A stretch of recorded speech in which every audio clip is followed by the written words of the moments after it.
অঘ্রান পৌষ মাসের বৃহস্পতিবার মানে কাজের আর শেষ নেই। সকালে ঘুম থেকে উঠেই শুরু হয় কাজ করা। গোটা বাড়ি ঝাঁটা নাতা দিয়ে পরিষ্কার করা, সাথে পুরো উঠোন জলছড়া দেওয়া।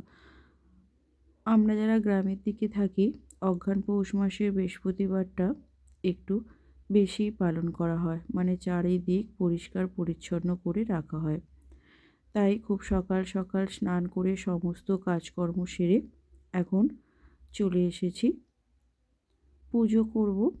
তাই মুখে হাতে একটু ক্রিম লাগিয়ে নিলাম, যেহেতু শীতকাল। তারপর চলে যাব পুজো করতে।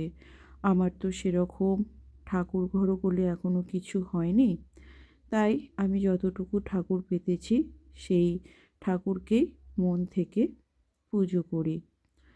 চেষ্টা করছি খুব তাড়াতাড়ি একটা ঠাকুরের সিংহাসন বসিয়ে ঠাকুর ঘর বানানো, মানে ঠাকুরকে তার নিজের একটা ঘর দেওয়ার চেষ্টা করছি।